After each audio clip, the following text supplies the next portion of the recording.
Welcome to Pitch It To Me Podcast, a show about the subjective past, present, and potential future of Flesh and Blood design, where we are still haunted by the ghost of Lexi's past. Spooky. Today's episode will be about Bright Lights' limited formats. On Red Pitch, Clark will walk us through the sealed landscape. On Yellow Pitch, Joel will discuss how crack shuffle play can find its place in the game. On Blue Pitch, Fuzzy will walk us through the Bright Lights draft format. You can find us across all socials such as TikTok and Instagram at Pitch It To Me Podcast.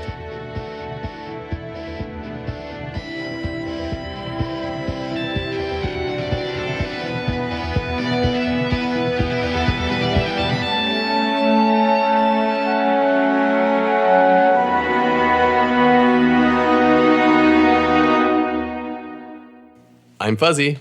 I'm Joel. And I'm Clark. It's spooky season. Happy Halloween, everybody. No, Joel, you do that later. Oh, okay. Sorry. Like, a little bit later. A little early there. Got it. Do you guys want to hear a spooky story? Obviously. As it is the 25th. Let's clear the Halloween. Don't tell them.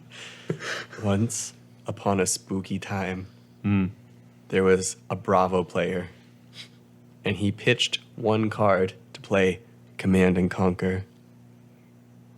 No reaction? To have you on the edge of your seats? Uh-huh. They had two cards in hand, and they played the pommel!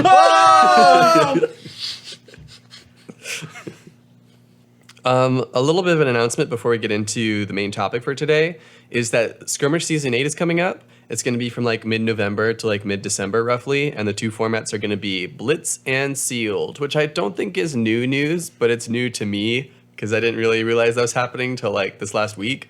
So you can pretend that this podcast will get you super prepared for all these sealed skirmishes, and you'll be at the apex of your game, ready to take on the skirmishes with your expert sealed gameplay. Yeah. I used to love Blitz back when it was just like our local armories. I think now it's just everyone's so strong. All the decks are so powerful, and everyone's killing me on like turn 0. Yeah, because they're designed for CC and they're being played in Blitz. Yeah.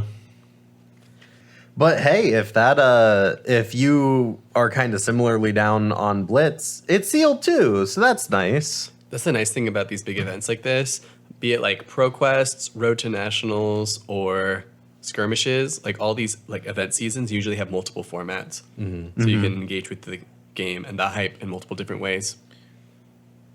Like this ProQuest season, I'm basically only doing the draft PQs. That's all I want to play right now is draft. Yeah, now that Lexi is technically living legend, but not out of the format just yet, we still have to deal with her for a couple more weeks. There's perfectly good reason for you to not go to any CC while people like still like cling on to her and try to get their PQ wins and just go to the draft ones. Yeah. Though there have been some nice surprises. Like I saw Azalea get like over 100 living legend points this season. That's really cool to see. Yeah, she won a calling if I'm not mistaken, or a battle hardened, I should say. Yeah. Is that 10 points, 20 points? Oh, it might be. I'm not sure, actually. Callings are 100 points. Yeah. So maybe it's a calling. Yeah. Because I know she didn't win that many events. It's still Azalea. No, but it's still really cool to see her kick up again, especially because everyone was talking about how the moment that Lexi was dealing with Warmonger's diplomacy, Azalea's going to come back, and she did. She's getting a lot of points. It's nice to see. Yeah, I mean, because like Lexi's have kind of like learned to deal with warmongers, and so the less people that run warmongers just give more leeway for characters who really don't like that card to rise up in popularity. So Azalea was kind of a really smart pick from that person. Yeah. So anyway, on to our podcast. We're going to be talking about limited and all different forms for Bright Lights today. We're going to start off with Red Pitch. Clark, you're talking about sealed, correct? Yes. So I wanted to start with the sealed format because it's how everyone kind of engaged with Bright Lights for the very first time, right? Pre-release was a sealed event, and so I thought I would jump in here and kind of start really at the beginning of our Bright Lights limited format journey. Pre-release was awesome. I really enjoyed going to. I went to 2 pre-releases. Fuzzy, you went to a bunch. I think I did 4. Yeah, and then Joel, were you 3? Did we get a nice little scale up there? Yeah, I did 3. I wanted to go to 4, but I was having some issues with my card because I was being irresponsible. Not in like a dangerous way, but like Your bank. Let's just blame the bank. no, seriously, it was my bank for sure. Because I couldn't activate. I had my new card. I'm not gonna get into it. This is a flush of my podcast. Anyways, I went to 3. Yeah, so 2, 3, 4. Yep. Pre-releases were a ton of fun. They were very packed, very busy. All the ones that I went to. I was able to like win one of the pre-releases that had like 20 plus people in it. Oh And yeah. that's like one of my proudest achievements so far in Fab, you know? I thought you won 2. I only won a single pre-release. I made it to... Oh, was it Han who won the other Han one? also Han won the other That's one. what Yeah, it was. yeah. I was so close. I was so close to so many of them. You didn't predict the one of Majestic? No, I didn't. I mean, that he pitched, and I could have totally seen coming and played around. Well, that makes it a bit worse. I was being facetious, but No. if he pitched it and you No, knew, he pitched it. I just completely missed it. This pre-release, I learned I got to step up my game. If I want to be taking home these cold foils, I got to get good. True. With looking at like pitch cards like that, you can like I don't want to call it super easy, but because only so many cards actually matter, you know, like they pitch a couple of reds, you just have to be like, they pitched a couple reds. They have some reds that are still in their deck second cycle, or like a firewall is really important. Like if they like pitch some like strange card or like a really cool Majestic, you kind of got to keep track of that. Yeah, but it's whatever. I wanted to talk about the pre-release experience and Yeah, playing yeah. sealed. It was great. I saw a ton of new players at this pre-release in a way that I don't think I really saw at Outsiders pre-release or at Dusk Till Dawn. Though Dusk Till Dawn, I guess, didn't really have a pre-release per se. It had like a draft event that did seem well. I did play with some newer players at some Dusk Till Dawn pre-release events, and it was nice.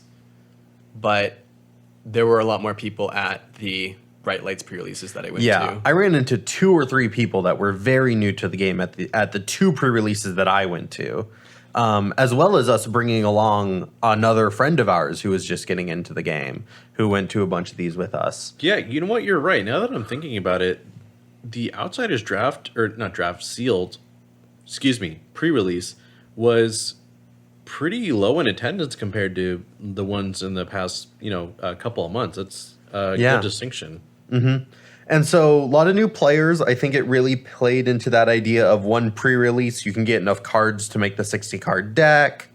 I think it really played into the idea of like the buy-ins pretty cheap. I think all of that really helped push pre-release for Bright Lights. But it's kind of odd because there was the whole 4-pack idea coming into Sealed, right? Before, Sealed was always 6 packs because a lot of your pack just wouldn't be playable based on whatever hero you picked in these other formats. But now that everyone's mechanologist, you can do 4 packs.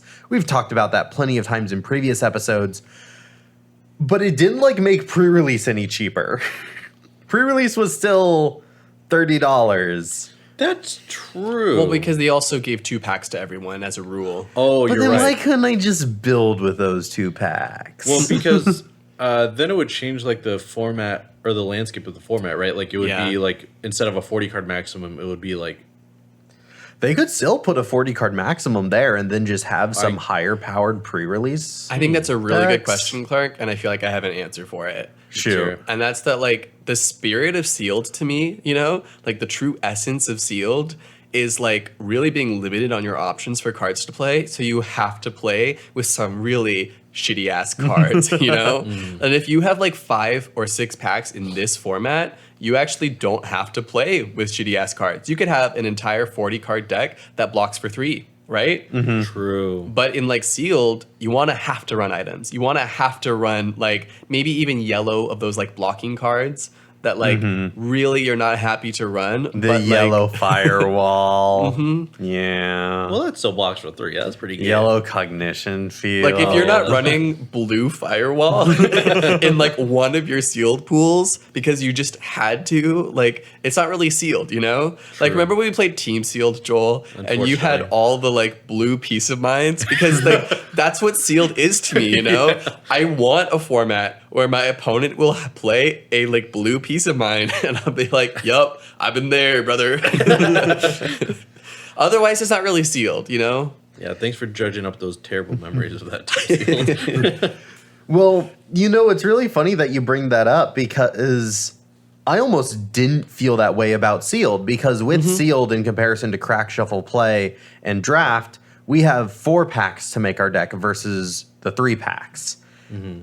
And that means that you actually get more choices to make because you see more cards. Now, admittedly, you have less choice over those cards in comparison to draft.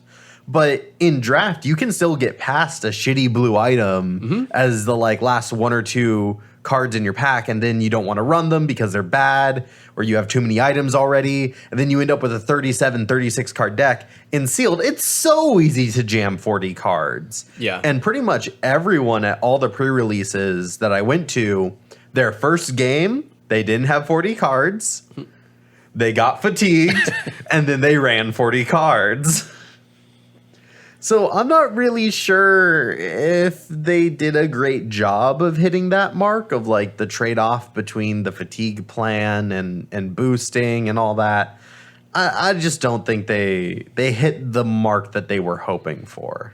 I think I disagree because I think also the evolution of like when people got a more competitive feel for how the limited set for or the limited format for Bright Lights was going to be, like for instance the amount of people that probably never played mech in their life, and myself included, that was starting to play sealed. I was like, dude, every fucking game goes to fatigue.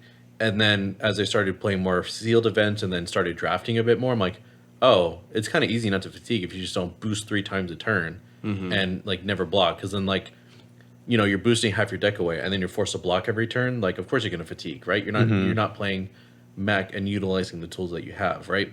Like max in sealed, you were kind of at risk to fatigue because you have to boost multiple times to get in damage. But if you tweak your game plan a little bit by like boosting once and then using your ability and then using the wrench, it's less cards out of your deck and you're still generating some amount of point value. So I think overall, like as people figured that out a bit more, that like the downfalls, so to speak, for sealed were a lot less apparent.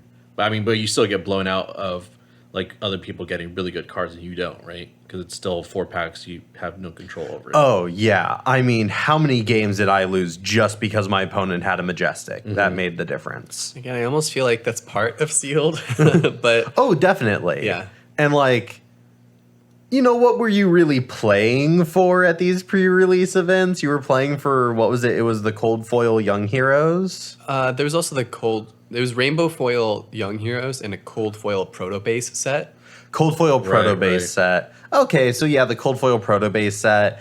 People want that, but if you go to enough pre-releases, eventually, you know, stats-wise, you're gonna get the Evo Circuit Breaker in your pool, and you're gonna be okay.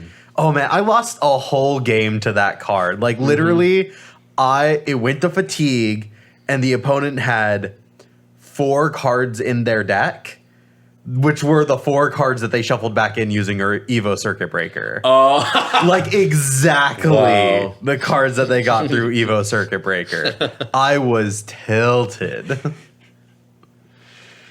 Oh man, it was good though. It definitely showed me the power of those cards. yeah, I think that's like one of the reasons why I really do not like sealed is because like in the middle of a game, I'm like running them over, right? And then halfway through the game, they show me their Majestic. I'm like, oh my God. Okay. You just should have just told me that. You should have told me you pulled a Majestic. I would have gave it to you, right? Why are you wasting my time like this?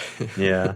But Flesh and Blood is also about how you play the turn to turn. And we talk about how important having those good commons are to make your good turns work. So you could still end up with a Majestic and a pretty shitty pool. and lose still. But you guys know, like, while a good Majestic can carry a sealed pool for sure, they made the change this format that legendaries are not included in your sealed pool. Yeah. Like, they have made a step away from having those single cards carry your pool, like, by making legendaries separate from limited altogether. I did like that a lot too, because there were plenty of people that pulled their Tekla Foundry Heart in a draft. Or their Findalls. Or a sealed or finals. Yeah, God forbid that's playable, right?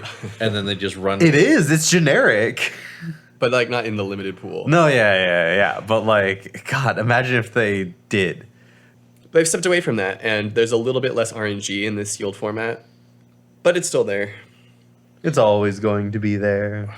I would almost say that there's like more, right? Because like you're always gonna have boost cards, like a non-zero amount of boost cards, a non-zero amount of like item cards. So like depending on your pool, you just kind of get boned, right? That I think that's the reason why I prefer draft over sealed, is because like having agency over what cards I have just feels better than like, and me playing brute. Like if I go to another format, I want to play less RNG, right? I don't want to play more of it or lean into it, I should say. Another thing I'd kind of like to talk about, if we're talking about sealed, and we can talk about this in comparison to each of the three formats today, but there are little variations like in which heroes get played the most versus which heroes like don't. Oh, definitely.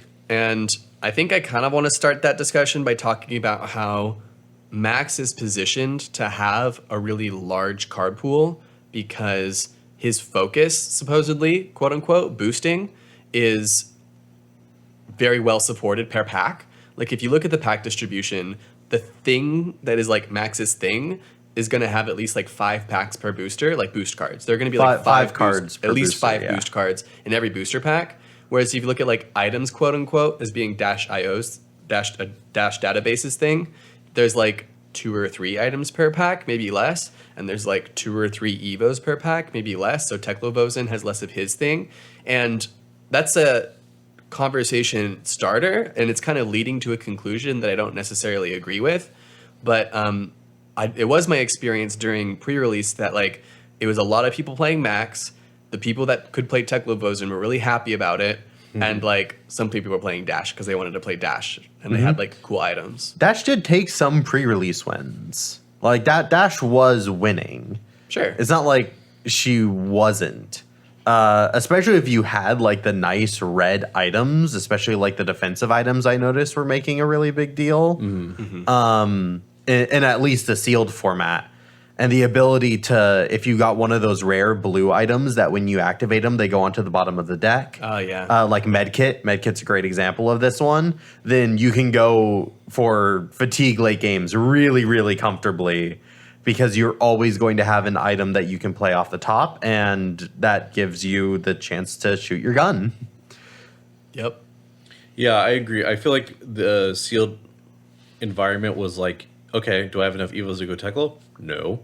I'm not playing Teklo. Do I have enough items to make Dash like really defensive, really aggressive?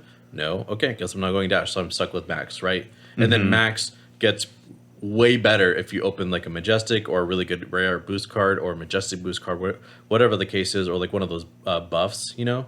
Yeah. Yeah, like Max does kind of feel like the default in sealed. Like it's really easy to run Max. You kind of need reasons to deviate from that. And there are plenty of reasons that you might find in your sealed pool. But like until you find a reason otherwise, it kind of feels like Max is the way to go. Yeah. Yeah, he really is. Of course, I liked that because I really like Max. And also, coming home from pre-release, we were driving back from one of the pre-releases, and I was arguing with our executive producer, Talon Stradley.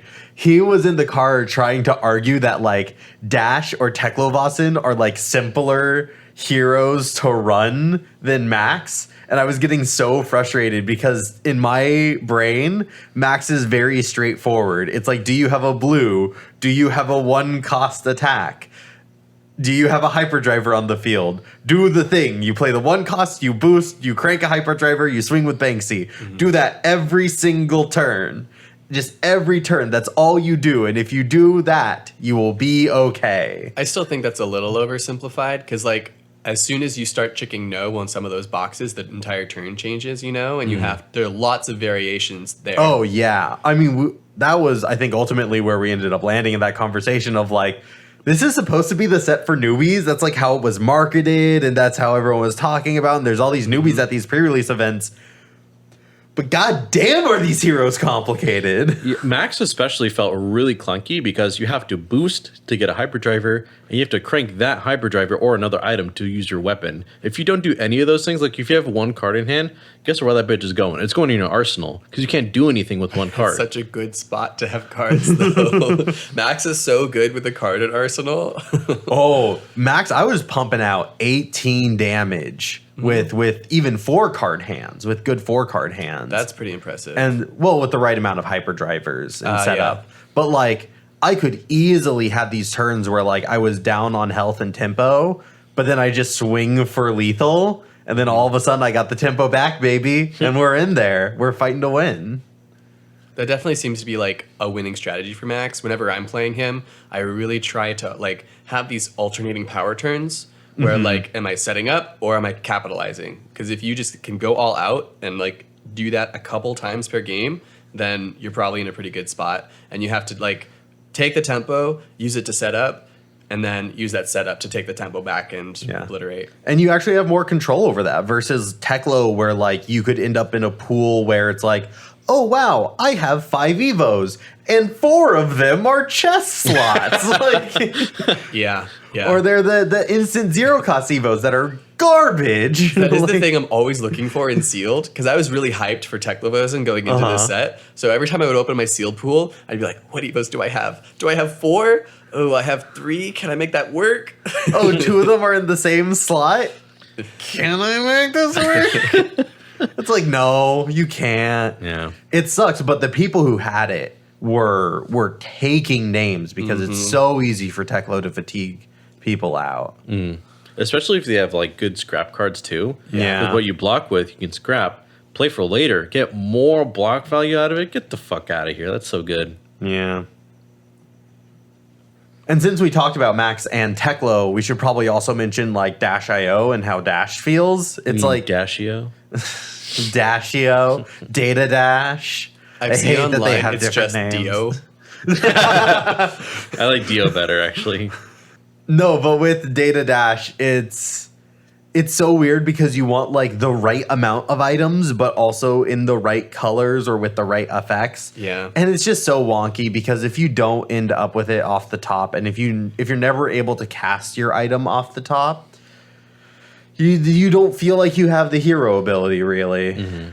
The worst sealed run I went on was with Dash database, and it was because like I just kept drawing my items instead of finding them off the top, and I got so tilted that I have not played Dash database since then. I'm like, nope, not here for me. Yeah. Oh, it feels bad. Like I think I played against you in that game. Yeah. And it was just like, oh man, tough fatigue situation. You have more cards in deck, and Fuzzy's just looking at me with that just attack me eyes. Just like fucking put me out of my misery, dude.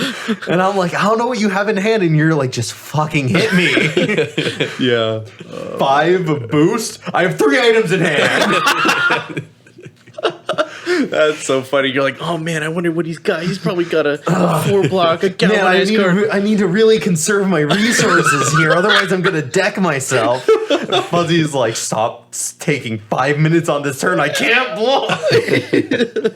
Oh man, that's funny. Yeah, that's how Dash felt a lot of the times for me too. Like, bro, you already won. How long are you gonna make me watch you think? So with that being said, I think it's natural to move on to Crack Shuffle Play, which was sort of the next sort of limited environment that we all tested out. Joel, would you like to lead the conversation on that? Absolutely. So there weren't really any like Crack Shuffle Play events being hosted to my knowledge, unless like you just had a grip of like new people and you wanted to show them all at the same time, right? Maybe not in SoCal. Yeah, not in SoCal. It's sweaty. God, What's we're the word so for sweaty location? down here. Sweaty country, sweaty. It's Bill. so hot. Sweatyville? Look, it's a desert, guys. Like, No, that's not what I'm saying, and you know it. We're, No, but we're I'm sweaty trying to from be the funny. We're sweaty from the heat and sweaty from the intense competition. Double sweat. Anyways, so, and that's actually a good segue because I think the reason why it wasn't that popular or that taken advantage of is because it's not a very competitive angle to like the limited environment, right? Like it was a good marketing tactic. Oh, buy 3 packs and you get a whole Flesh and Blood deck. Yeah, you can play. Yeah, exactly. You can play. That's pretty much all you can do, but not like in a Blitz armory because like you're not even guaranteed with the packs that you buy to get your hero token, your weapon, or even a full set of armor to use the evos that you might pull, right? Or even 40 playable cards. Or even 40 playable cards, which there's some nuance there, and it's not going to be exact because it is a marketing campaign after all. But I was a little disappointed because the idea itself sounded really cool. It seemed like it kind of just fell off afterwards. Like it wasn't really talked about. I'm sure it brought a lot of new players into the game, but I'm not sure how much people took advantage of the crack shuffle play.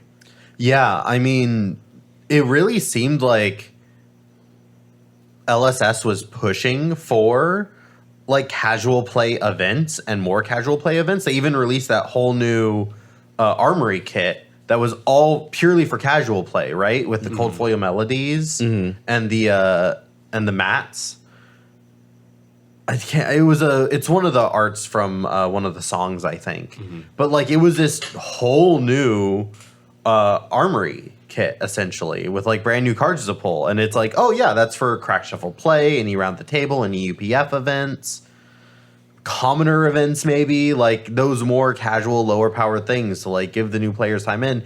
But none of the card shops around us have really been hosting those. At least I haven't heard of any. I think Odyssey has been. Okay. So like 1 out of what, like 15 shops we have access to? Like Yeah, we have a pretty yeah. dense meta in SoCal, and I don't like, and we always like I think SoCal's a really great place for newcomers because you can play Fab literally every single day of the week, and there's a lot of people who love new players, and still it wasn't that popular. I wonder how much of this is like us three not paying attention. Like, It totally could be, because Sure. none of us were really on the lookout for it. I kind of was not like I was like asking people, hey, are you doing crack shuffle play? But I go to, a good amount of armories, and I'm pretty well connected, I would like to think. But yeah, maybe, I mean, it could very well be the case. Like we weren't paying attention because we're not new players, right? Mm-hmm. Another reason why I think it might not be as popular is because it's essentially like a more variant version of Sealed, right? Because Sealed is 4 packs, and so you get 1 less pack for this crack shuffle play. So, like, how much can you market this without just saying like, oh, we should just do Sealed because it's an extra pack, right? Yeah. So that's kind of what I'm thinking. Like, you can't really make it like a PQ or an RTN or anything like that because you already have Sealed, you already have Draft, and that's what people are accustomed to. So why would you make something like even more variants and like limit your deck construction even more? Yeah, there's than it like already is? next to no decision making really in crack shuffle play. Outside of the turn by turn of what you're literally playing, there's no deck construction pretty much at all. I think there's 2 things that I do think Crack Shuffle Play does better than Sealed or any other format. One is just that, like, look, you got 3 prize boosters. Your friend has 3 prize boosters. You don't know very many other people here at the game store. Why not just like play a quick little game with our prize boosters, and like that can be a little bit of fun, right? You can do that with this set. You can't do that with any other set. The other thing is, like, I actually thought it was really cool as a teaching tool the one time where we played. I also played once with my boyfriend John, and like the lines that you see in Crack Shuffle Play, because they're a little bit lower power and a little bit more random, like if I just dealt you, Joel, a random 4-card hand, literally, and finding the optimal plays in literally random cards can be very different than finding the best plays in a deck that has a game plan, Yeah. Like when your deck does not actually have a game plan because it was constructed randomly, you find yourself playing a little bit differently. And I think that's a little bit refreshing. Like, don't get me wrong, like I love educated, intentional Flesh and Blood, but it was a very interesting exercise to me to have like just open 3 boosters, make a deck and play with it, because it's a different style of play slightly. I could get behind that, actually. And I do like the aspect of like taking 4 random cards and just like focusing on the turn by turn play. You know, the fundamentals are going to be important in everything you do, competitively or otherwise. So yeah, I could definitely see like, you know, even at side events, like, hey, take your, you know, your packs that you won in like the main event or a side event and turn it into like a sealed event, or excuse me, a crack shuffle play event. Yeah, you bomb out at the calling and you do really bad. You don't get a lot of prize tickets. That's okay, baby. Get 3 packs. Yep. I would not be surprised if there was a crack shuffle play event in the world schedule. I don't know if they've released the schedule yet. I don't think they have outside of the Living Legend Battle Hardened. Yeah. Yeah, they've talked about the like main events that are happening, but none of the side events. Maybe not as much like in the ProQuest. Like that'd be a little bit more wild if like all the way in March they have like a crack shuffle play event. Yeah. But I think at Worlds I wouldn't be too surprised. Like a little side event, you know? Yeah. Not the biggest one, but like it's there. Because they even had like in Pro Tour Baltimore, they had a specifically for beginners, welcome to Fab. You've never played Fab before. Here's an IRO welcome deck, you know? And I could see them doing crack shuffle play instead, or whatever, you know? Yeah, that'd be kind of cute. Yeah. I mean, crack shuffle play, we were talking just before we got on that little tangent about like, it is still complex to play the game. Flesh and Blood is still a complicated game, and Bright Light still has a lot of complexity in it. First time you and I played crack shuffle play, Fuzzy, we got into it. Yeah, it felt like did. that game dragged on for a while. It dragged on for a while, but also after the game, we were talking about a lot of different lines and different play that's what options. I'm saying. Yeah. I've been saying it for years now. Ever since we played that game last week. Last week? No, that can't be right. Yeah, that's true. Maybe I'm not giving it as much credit, but I just think, I also totally agree with everything Oh, it's not you said, Joel. competitive. Yeah. It is not It competitive. does kind of seem like it's kind of dropped off the face of discussion and people don't actually play it. Like the games that I have played crack shuffle play are the only ones that I've directly heard of people playing. yeah. True, yeah. Yeah, I feel like more attention was brought on the draft and round the table, like not format, but you know those two like components of the bright light set release, for good reason, right? Like round the table is the first of its kind. Well, so is crack shuffle play, but I think a lot less applicable than the other two. Maybe we need to up the ante, you know? Crack open 5 boosters. Oh. So you get like a 70 card deck. Fuzzy, that's so much money. 70 cards. Wait a minute, that's just CC. But shitty CC. You know what? That's true, because I've always said the best way to learn is through CC first, and then you because like you're not gonna get blown out as quickly as you would in Blitz, and then if you want to make a Blitz deck, you just pare down instead of buying more. And honestly, that would help a lot with the competitive. Like you're saying, like, can you really like put a bunch of prizes and rewards on a crack shuffle play when it's such high variance? If you increase the amount of cards, law of large numbers. I love what you're implying, Clark. The most competitive way to play crack shuffle play would be with more packs. Yeah, no, but still with the like, you don't get to make any deck building choices. Like you still just have to run the pile. Adult Heroes, 5 packs. Yeah, but I think that would still be interesting because if you go, wow, this hand is garbage, you can just block out and wait for your opponent to have the off turn.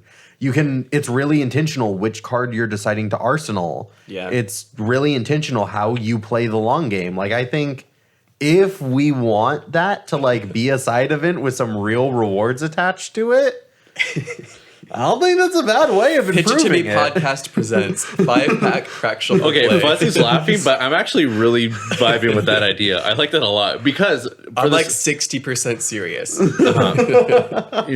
I've never seen 100 yet, Fuzzy, so I wouldn't be able to tell.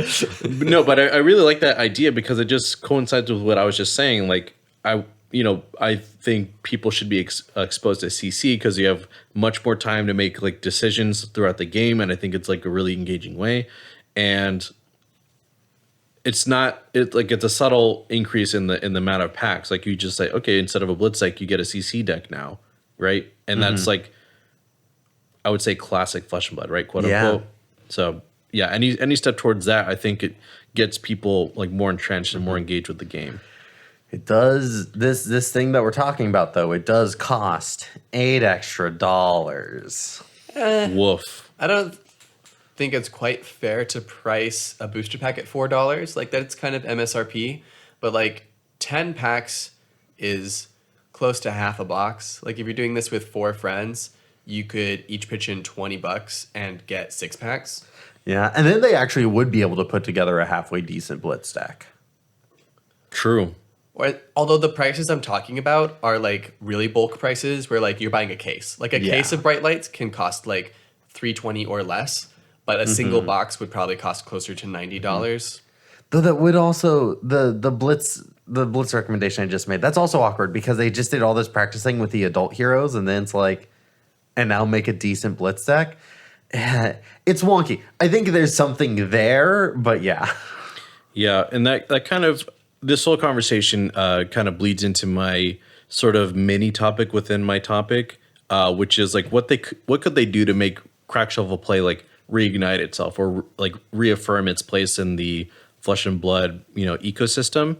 I like the idea of maybe increasing the amount of packs to make it more accessible for CC because I think most armories, like if you're just getting started, more often than not, your local armory isn't going to switch to Blitz just for you. They're going to like maybe let you borrow a deck if anything. But if you can show up with a CC deck, maybe you have a better time because you have that option, right? Mm-hmm.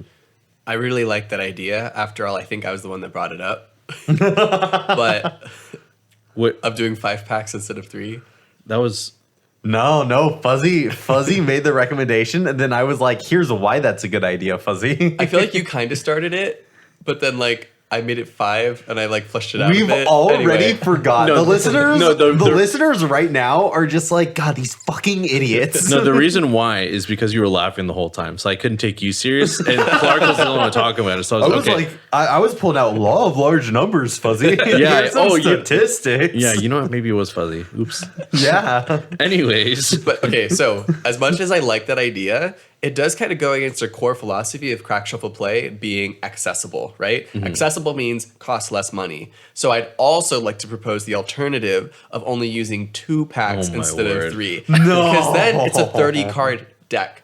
This set is really like deck heavy because of the like boost mechanics, like Mechanologist. Like it's really good that it's 40 cards, yeah. don't get me wrong. But in like the future, like why can't we go back to 30 card limited decks, 2 packs is roughly a 30 card limited deck. Maybe a little bit less if depending on how the pack is structured and whether you Wait, yeah, that would just be 28 cards, not 30. Now that we don't have to deal with a boost. But 28 is a lot closer to 30 than 42 is.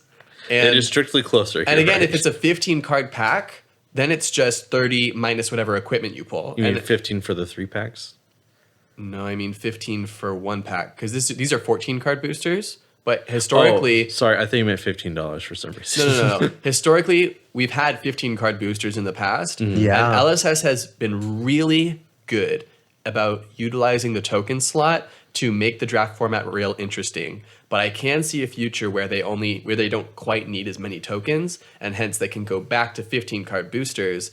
And if you have 2 of those boosters and you shuffle them together to make a deck, you'd have 30 minus the equipment you pull. The next time we have a single class set, it's not going to be Mechanologist where you're really worrying about boosting away a lot of your deck. That's not a bad idea at all, Fuzzy. I really like that idea. So there's 2 very real ideas for you that go in opposite directions.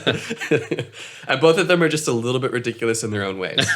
Yeah, I mean, hey. Because, God, could you imagine the variance in that? I mean, I'm not going to play either, so it's like... but yeah, I kind of like the idea of like... It's so accessible. Buy 2 packs, shuffle them together, and play? Like, that sounds like so easy. Unless they do like, 14 card packs and like the back 2 are expansion slot and tokens. Yeah, they'll probably still do the expansion slot for single class sets, so... Maybe I'm hoping and dreaming a little bit too much here, but... That's okay. You could do really badly in your event, and all you need is 2 packs in order to play this modified Crack Shuffle play. That's true. You don't even need 3 boosters. So another reason why we're contemplating 2 or 5 packs is because a 3 packs doesn't even guarantee you have enough to actually play with that deck, right? Into Blitz. It doesn't let you immediately have a Blitz constructed deck because you could pull equipments in the common slot. That's not what I mean. I mean, you might not get enough of the tokens to even play the hero, right? Oh, yeah. So initially when they announced it, Clark, you and I were kind of like having intense friendship about like whether or not we're gonna have enough cards to even play. Like you were saying, I remember that. yeah. Clark was like, "I'm concerned about this," and Joel was like, "It's fine. It's fine." Yeah, I gaslit you the whole time. And I'm here to say, I agree with you now, because now that I know it's confirmed that these packs aren't mapped at all, like you're only going to get like 2 protos or tokens or whatever out of one pack or an expansion slot. You're not guaranteed. So like obviously it's not to a T. You buy 3 packs, you can build the whole deck, right? But if it were possibly mapped, where you get like, let's say for instance, you get a Evo in your rare slot or a common slot, and then in your token slot you get a corresponding proto base. I think that would be a good way to smooth it out. I don't know if it's like if it might be logistically too difficult to pull off. And I don't know if it would be, but then again, I'm not a TCG conglomerate, so it might be like a logistical nightmare, But if there was a way to figure that out, I think it would be a little bit easier to approach. No, definitely. And I think that would be the ideal situation. Or there's the possibility of them just like creating their own product specifically to introduce new players to the game. Like not trying to graft the goal of new players onto whatever the newest set is. Instead, just saying, here is the product to have in your store for new players to play Flesh and Blood. And it is like mathematically designed. Like you can buy like 3 Guardian packs and they have all Guardian cards in them. That way you don't need to wait for a single class set of Guardian. So you get your 3 Guardian packs and it is guaranteed to come with the tokens that you're going to need in the cards. Yeah. Now that would need to be its own product, its own release. I don't know if LSS is at the point where they can just throw in an extra product print run like that into their thing. I'm kind of thinking a little bit like Jumpstart, right? Sure. Jumpstart didn't take for Magic, the Jumpstart product in Magic the Gathering, it didn't take the slot of like a release set, right? They released it in like the middle of 2. And I would like to see LSS do that. I would like for them to have like a beginners or like an introductory set where each box is full of maybe randomized sets of 3 packs of different classes with one of the base original heroes in it. There's a Katsu one, there's a Bravo one, so on and so forth. And you get to do your crack shuffle play with a single set mechanic, but you maybe get a little bit of choice in there. That I'm really glad you brought that up, because another point I had was like giving promo packs to different LGSs where they have like a complete set of protos, all the tokens for all the heroes, like similar to like when Dusk Till Dawn came out, when they were doing like Monarch draft for the events for Dusk Till Dawn packs as prizes, they would give you tokens with like the little promo at the bottom. They were non-foil, but they were given out by LSS to the local game stores so that they could have ample supply of Monarch token heroes and weapons. So something similar to apply to Crack Shuffle Play would make it really easy for game store owners to be like, hey, here's 3 packs. Here's also a really unique like promo pack of these tokens that you, so like whatever you pull doesn't matter. If it's like a Majestic doesn't interact with your pool at all, you still have enough to create a deck. But I also really like this idea of a separate product offering where you get like similar to those like championship decks that Magic the Gathering used to do, like way back in the day, or even like when they did like Pioneer, they would just print out the decks that were doing really well, right? But if you do like just 3 packs in every single one, and then you have like maybe all the tokens in there and maybe some extra juice to make it worth buying, that would be really cool too. I really like the idea.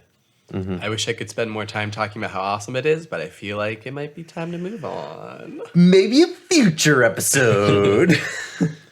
Well, that's kind of all I wanted to say. I'd like to move to the blue pitch now. Fuzzy, I think you're doing that one, right? Yo, boy. Wait. So, Joel, you did your section. And before that, I did my section. Tracking. Yep. So we go get Fuzzy's dog Dash. Bring him in Good here. old It's time for his podcast debut. Good old Deshaniel. So just in case you forgot or haven't drafted before, draft format compared to sealed or crack shuffle play is where you have it around 8 people on average, hopefully exactly 8 people. Everyone opens a booster pack. You take a card from that booster pack, you pass everything to the left, so you're getting a pack passed to you. And then once everybody has exhausted the booster packs opened, then you open another pack. You make a deck based, like, going through it like that. So you have a lot more control over what cards you're picking. You're not just opening boosters and, like, building a deck with those boosters, but you are, like, specifically picking. Anyway, I think you guys all know how to draft.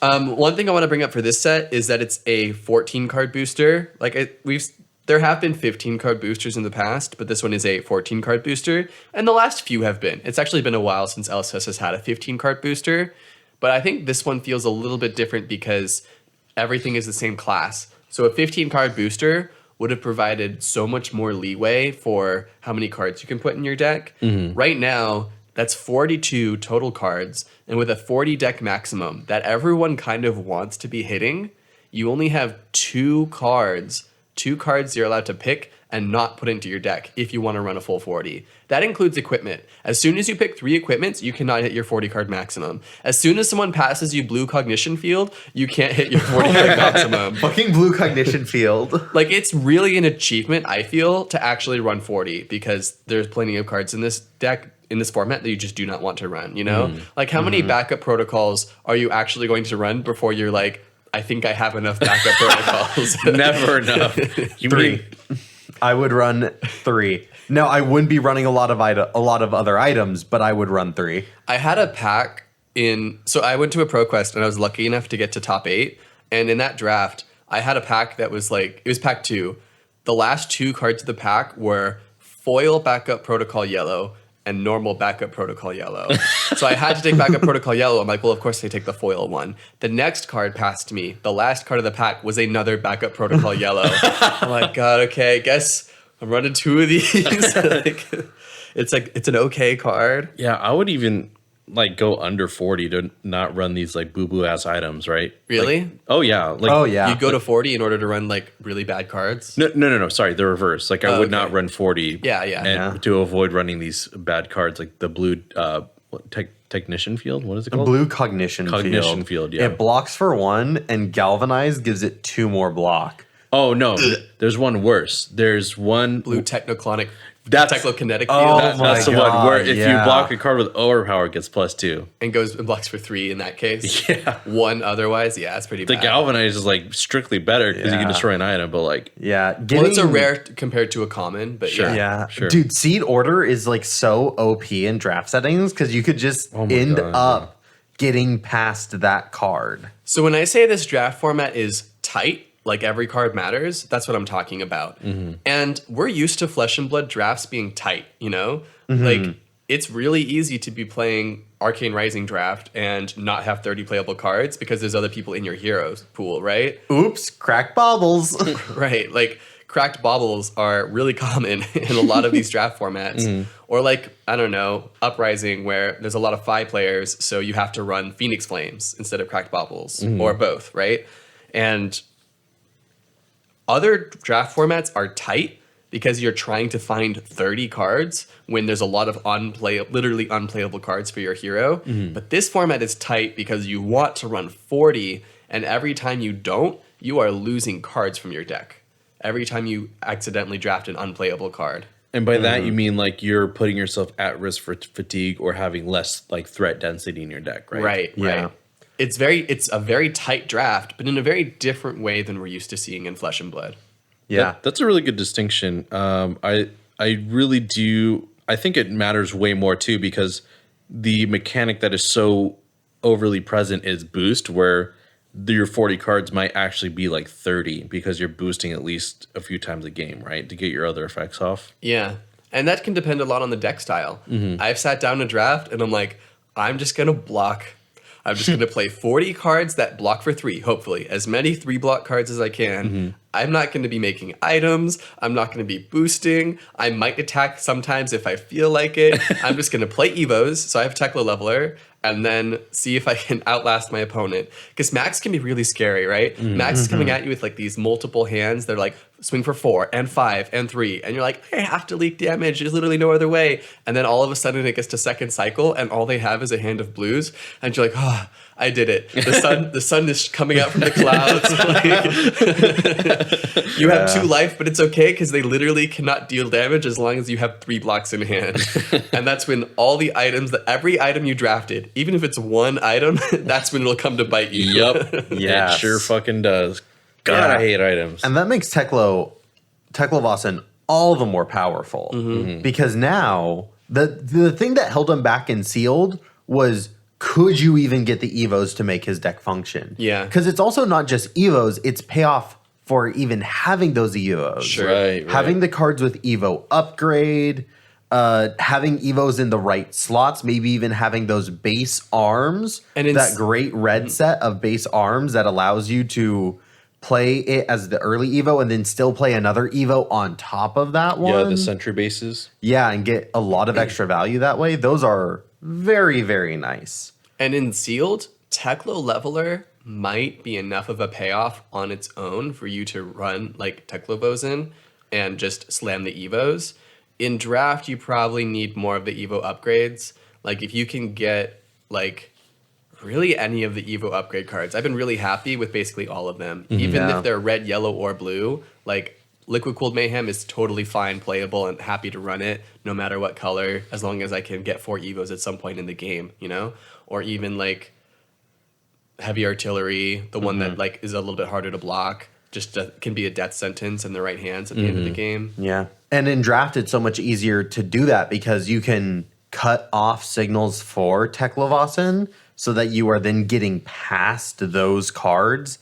And then you really get to keep a checklist in your mind of like, do I have my arms piece? Do I have my legs piece? My chest? My head? How many Evo upgrade cards do I have? And it allows you to make those prioritizations in the draft to actually get a functional, synergistic Teklovasen deck. I think that's really the main thing. You could run a functional Teklovasen deck in sealed. You can run a functional one in Crack Shuffle Play with only 2 Evos or lots of Evos in only 2 or 3 slots.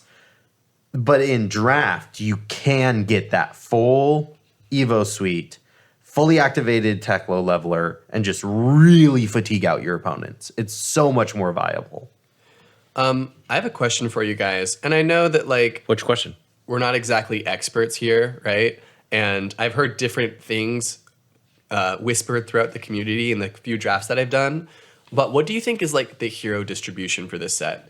And what I'm talking about is like in a pot of 8, on average, how many people do you think will be playing Max? How many people do you think will be playing Teklovosen? How many people do you think is playing Dash? Another way that I could phrase this is how many of that hero will be supported in a typical pot of 8?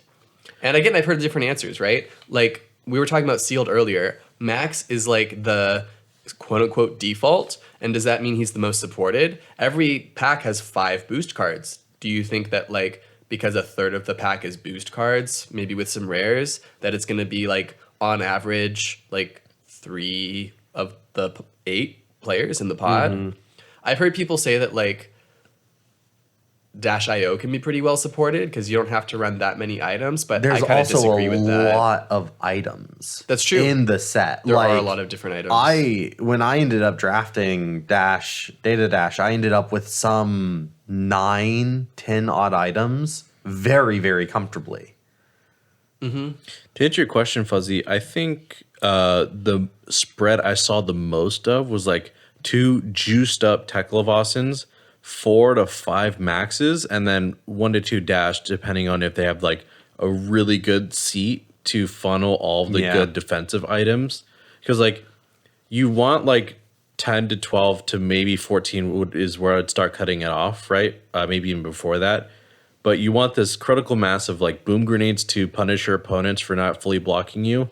And you also want your red force field, mini force fields, or your dissolution spheres. Dissolving shields. Dissolving shields, yes. Thank you. So unless you find those items early on, and like anyone can take a mini force field too, that's the problem, right? So you're probably not going to be running dash unless you just start picking these over the red fat attacks that we like so much in draft. So yeah, I think Max is just a lot less punishing to use, like because everyone's going to run boost cards, but if you get them early and if you get the boost cards that work specifically with hyperdrivers or get other hyperdrivers like the card itself and like the boost payoff cards, things like that.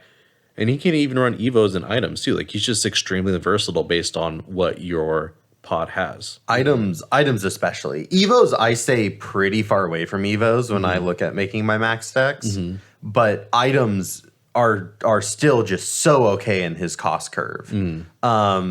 Cranking out a mini force field or a dissolving shield, no big issue at all. Because it just means that I can throw more resources towards my attack and not worry about making the hyperdriver.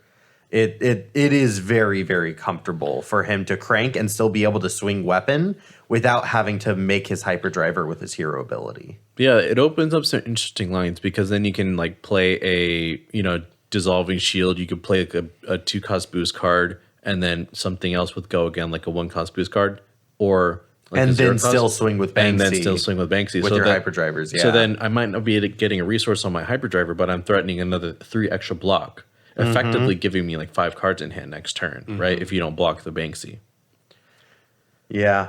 It's I think Max is definitely the highest ratio. I think Teklo, I don't know. It's going to be really interesting to see how the meta develops over the course of this ProQuest season. And Fuzzy, you've been doing a lot of the draft ProQuests. I've done one so far, but when I say I've done one ProQuest, and I was happy to be able to top 8. Like that was 3 drafts I played in the same day, and I did 2 draft armories to kind of warm up to that. So I feel like I did 1 draft here at the house. So yeah, I've kind of been drafting a lot recently. Yeah, you've been drafting a lot, so I'm definitely going to defer to you. But I think right now, Teklo is generally seen as the strongest deck in draft, but everyone's so afraid of like forcing him a little too hard. Sort of like Wizard, right? Sure. If you force Wizard a little too hard and there's too many Wizards at the table, all the Wizards get fucked over. Yeah.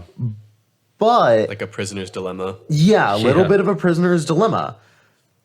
And so I think people have been staying away from Teklo-Vossen, but as people start making those decks where they go, oh, I don't have a good Teklo pool, wait, I still have a fine deck anyway, I think we're going to start seeing 3 Teklo-Vossens because the chance that you end up as 2 is really, really nice that you'll risk being the 3rd, if that makes sense. Yeah, that's interesting.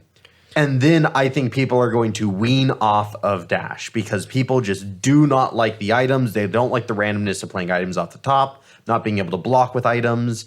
And the backup protocols are the sort of like the item cards that you'll end up grabbing towards the end of a pack that'll be really nice because with a blue, you can like play it off the top and then turn it into a blockable card. Like it can do fun things like that. The issue is that Teklo-Vossen also really likes his backup protocols. Sure. I would disagree with that a little bit. I think Teklo-Vossen wants more of the 3 block cards to tank a little bit more. Oh, sure. He'll always prioritize those, but backup protocols are still good.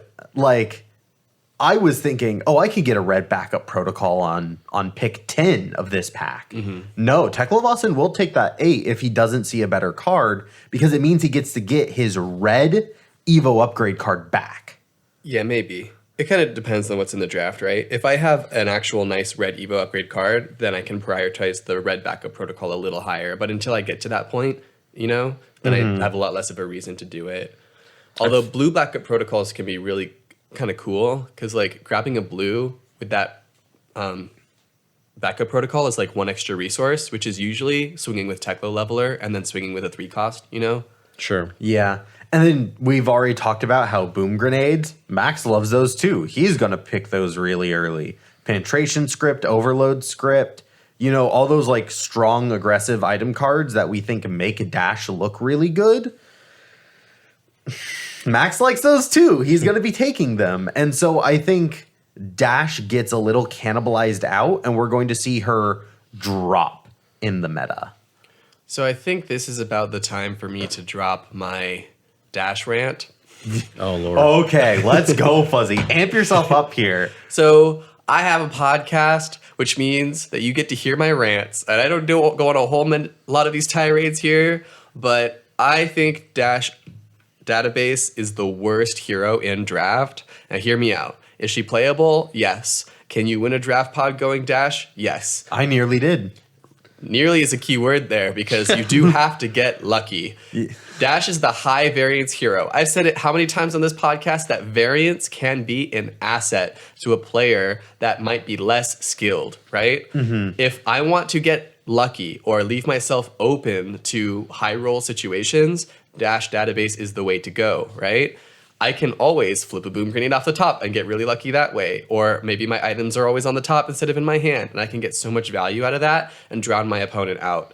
And it still takes skill to win like that. Don't get me wrong. I'm not saying a bad player plays Dash all the time, but it is less consistent.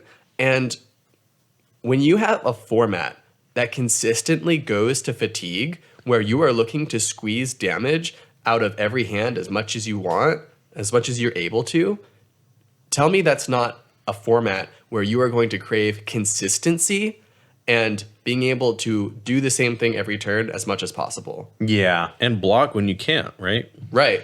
Oh yeah, when you're to get the high highs of Dash, you want items because I think it's again after the season. I think we're really going to start seeing the people like statistically break it down of like you want this many items in this general breakdown because it's going to give you the highest chance of playing 3 items off the top over the course of the game, and that's your sweet spot. And everything above that is gravy, and everything below that is bad. Like that. Eventually, we're going to get to that point where it's mathed out, and until we get there, oh yeah, drawing that item in the late game when you're in a fatigue situation feels miserable. I think we're just going to avoid it. Like at the top 8 at the Pro Quest, in our pot of 8, can you guys guess how many Dash players there were? Well, I know how One? many because I heard from somebody else, but I'm gonna let Clark guess. There were 0. Whoa. It was just all Teklovozins and Max players.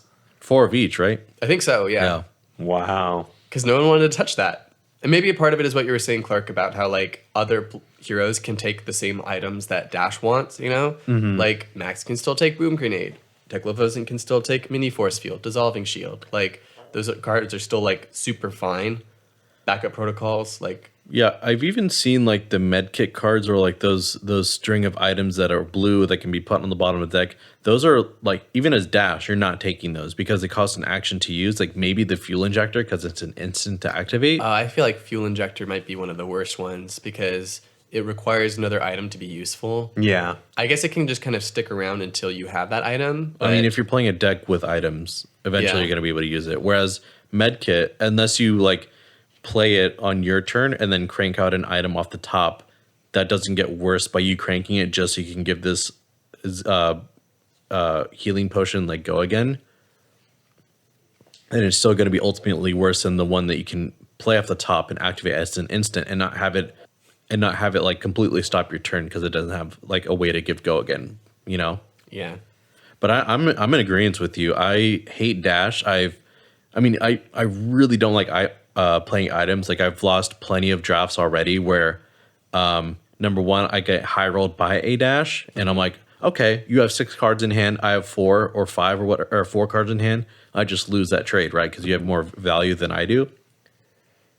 And I feel like I should mention one of my favorite ways to play this format is to go Teklovozin and barely get Evos because the ones that are passed to me are the shitty ones. The whiz bang. The trash Evos that don't block and are instants, you know? Like God, they're so fucking bad. and yet I keep winning drafts with these trash Evos and it makes me like Okay, the game that you and I played, you did get like 2 on your first turn. yeah, but like I think I didn't I 3-0 that draft? You did. And I've done another draft that way. Like the one that we had at the house here, like I 3-0'd the draft the exact same way where I had 3 trash Evos, one that actually blocked, and I just tried to grab as many 3 blocks as I could in that deck. Yeah. Now, And I'm going to throw this out there.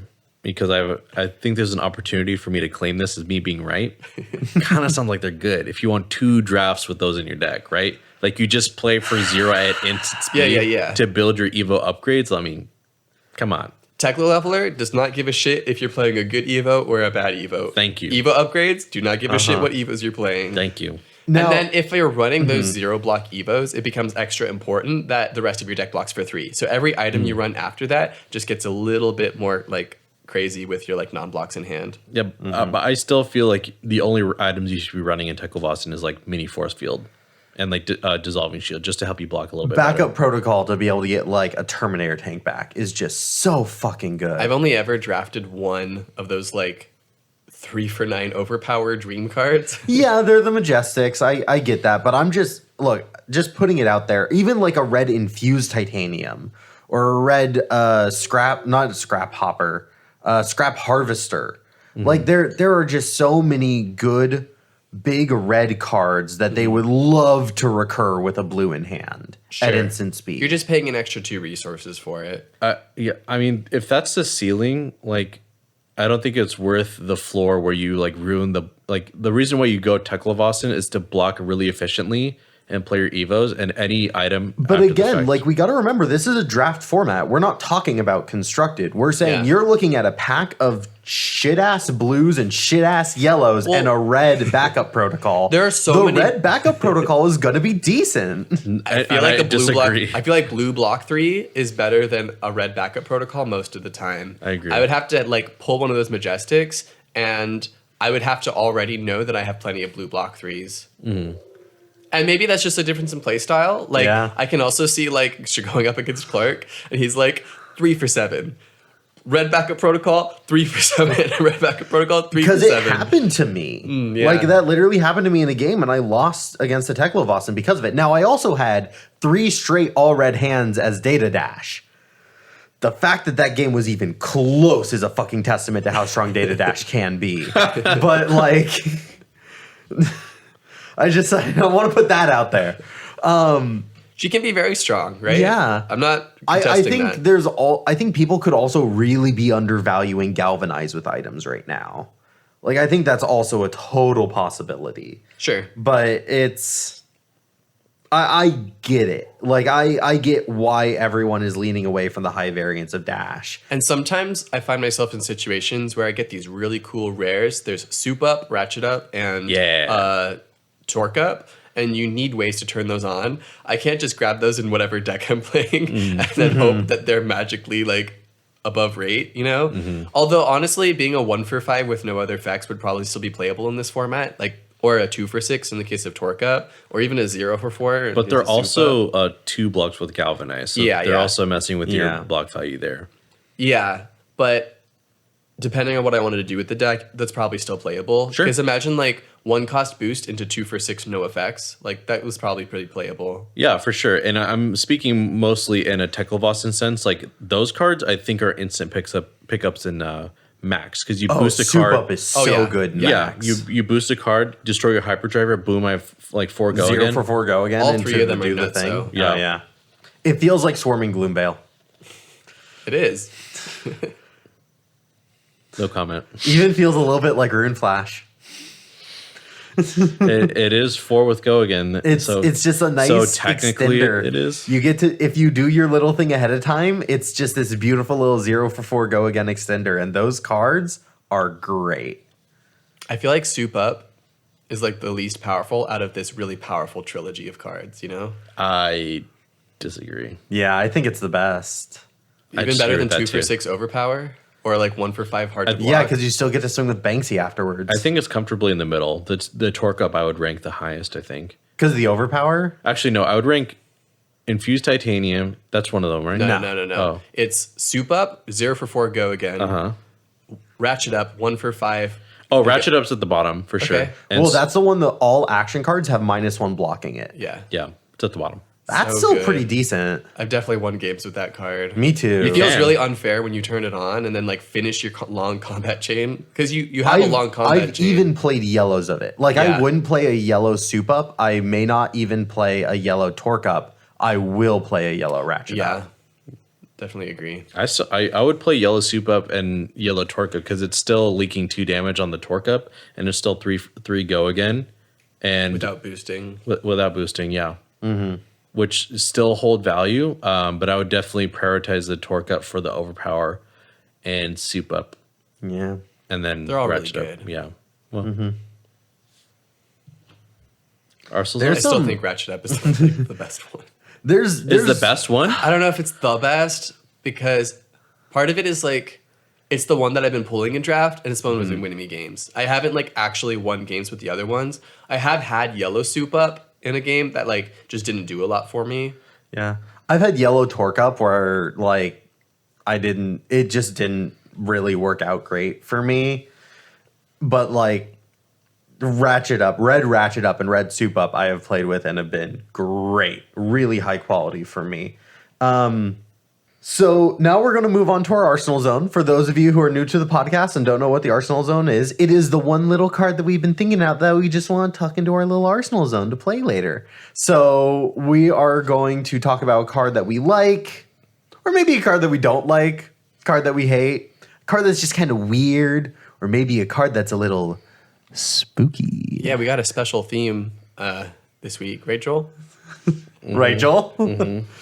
Where we tried to pick Halloween themed cards for today. Forgot about that. Yeah.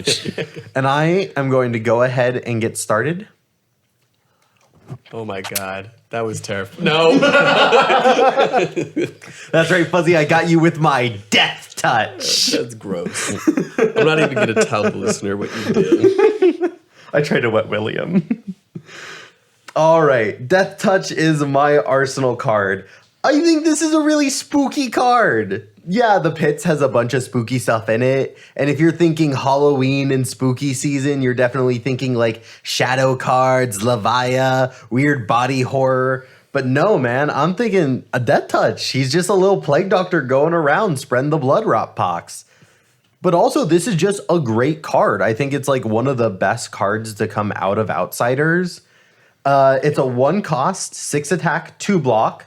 It's an Assassin Ranger attack action. It can't be played from your hand, which does suck. But it's a 1 for 6. It's a downside. And when it hits, it gives one of the disease tokens, Blood Rot Pox, Frailty, or Inertia. And it has flavor text. Inoculate yourself with this merciful madness that you may survive the horrors to come. Book of the Raven, L'Apocalypta. I remember when this card was spoiled. That makes no fucking sense. No, but that's cool. Like, it is cool to just have flavorful shit at the bottom of your card. Do more of it. I don't give a shit if I don't understand it. Do more of it. I remember when this card was spoiled, and I was like, 1 for 6 with upside? This card is cracked! Like, it can only be played from Arsenal, which makes it, like, really cool turn cycles. Like, this is one of the cards that really got me hyped up for Outsiders. I think it's so cool. And then the upside is so, like, you got to read your opponent and the deck they're playing and understand the meta in order to fully utilize whether you give them a Frailty, Inertia, or Blood Rot Pox token. And, like, we were still getting used to these tokens, right? And I like that it's a popper. Oh, it's a Yeah. popper. Yeah. Pops Phantasm. Yeah. It's a great card. I love it. I love Plague Doctors. I love creepy shit. I love flavor text. I love Death Touch. Death Touch is the card that I'm going to be thinking about this Halloween. Nice. So when I was getting ready for my Arsenal Zone card, I was looking through my collection for inspiration. And I picked a card because of its really spooky art. It is Rifted Torment. Oh, I'll let you guys hold on to yeah. it so you can see. But basically, like, it's this guy, like, looking into the mirror, right? It's from the perspective of, like, his own perspective. He's looking into the mirror. His eyes are, like, bleeding. And you can see, like, ghostly demons taking his own form, haunting him in the background. wow. It's pretty metal. That's actually kind of sick. I've never taken a look at this card outside of the 1 arcane damage it does from Banish. It's also, like, a really good signal in Chain. At least the red one is. Mm-hmm. Like, when you see this card, like, open and limited, the fact that the Chain player didn't take it might be a hint that there aren't very many Chain players at the table, and you might want to think about drafting Chain. So I have 2 copies here that I'm going to sign and give to you. Let's go. Add to my fuzzy binder. No, but like, actually, Shadow Runeblade does a great job of that. Chain Stuff did a great job of that. There's also Bounding Demigon of the man like walking down the hallway, like the long hallway With like a spooky lantern. yeah, with like a kinda. spooky lantern thing going on. Is like, he in a hallway? yeah, he's in like a hallway. I don't remember a hallway. But I remember the spooky. Are you making that lantern. up? No. I'm just kidding. Like, I think it's a really neat aesthetic. You better double check because Clark does sometimes make things up without realizing it. It doesn't even happen as often as you would think. The way that Clark talks about things. I'm gonna look it up right now. Hold on, viewers. Like he's actually talking about real stuff, like a surprising rate, but not 100%. Hey, thanks for the card, Fuzzy. oh, it's a hallway. See, that's what I was saying. Maybe not a hallway, but there is a wall in there. Half a point. Will you take half a point? No. You give me the full pointer, I get nothing.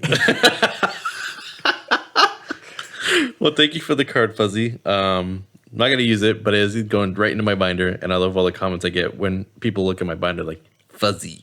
I didn't know you were showing that to people.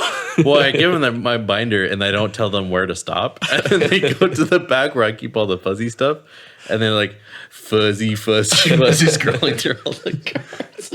And I'm like, yeah, that's my podcast. Cool. Well, thank you for sharing.